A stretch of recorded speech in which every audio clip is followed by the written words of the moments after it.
Section 3.1 is on Introduction to Polynomials. So the first thing that we're going to do is look at what a polynomial is. Okay, so by definition, we say that a polynomial is a finite sum of terms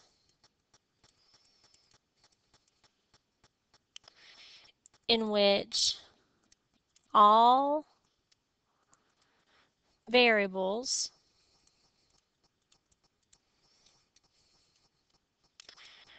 are raised to positive powers. A finite sum of terms in which all variables are raised to positive powers and no variables are in the denominator of a fraction.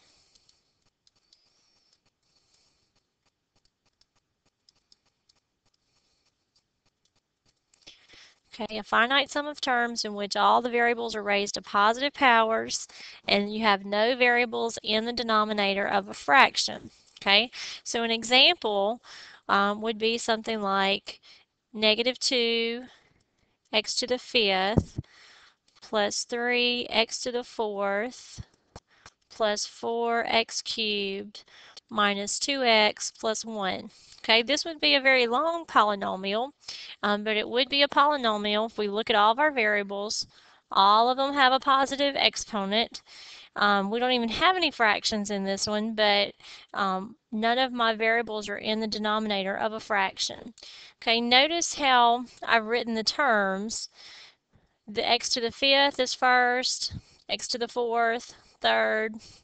This is understood x to the first, and then my constant. Okay, with our polynomials, we typically write them in this order, and this is what we call descending order. It means the term that has the highest exponent is written first, and then it counts down, and we write our constant last. Okay, some terminology that we need to think about and review over for just a minute, things that we've talked about previously, would be like a term. You know, what is a term? Well, a term is the product of a variable and a number, or it could just be a variable or just a number. So if we look at our problem, we see how many terms does this polynomial have. Okay, 1 term, 2, 3, 4, 5. We would say that this polynomial has 5 terms. Then we think about also coefficients. Okay, remember the coefficients are the numbers that are in front of your variables. So if it asks you for what's the coefficient of negative 2x to the fifth, it would just be negative 2. Okay, and then my constant term is that term that does not have a variable, and that would be the positive 1. Okay, so we can classify polynomials based on how many terms it has. So we say we have 3 different types of polynomials.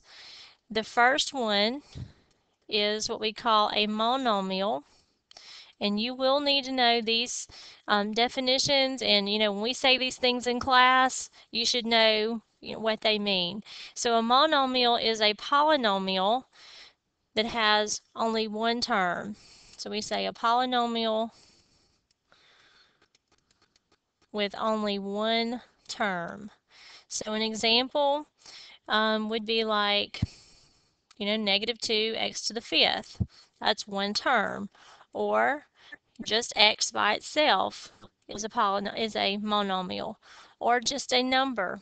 Okay, the number 5 would be considered to be a monomial. And then even if I had something like 7x squared y to the fifth z, that is still just one term because there's not a plus sign or a minus sign separating anything. So that's also a monomial. Okay, the second type is called a binomial. And so if we think about the prefix bi, meaning 2, a binomial is just a polynomial with 2 terms. Okay, so an example could be something like x plus 2y. Okay, x is a term, 2y is a term. So together I have two terms in the polynomial. Or it could be y squared minus 9. That's an example of a binomial. And then the third type is a trinomial. And so again, the prefix tri means that it has 3. So this is a polynomial that has 3 terms.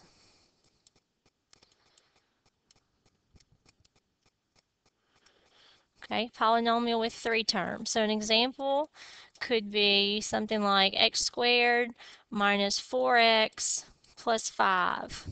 Okay, 1, 2, 3 terms. Or it could be something like a squared plus 3ab minus 2b squared. Okay, again, 3 terms means that it's a trinomial. Anything that has more than 3 terms, 4 and above, we just say that it's a polynomial. Okay, just these 3 have a special name. And so we're going to be looking at a little bit closely the different polynomials and some more properties of these on the next video.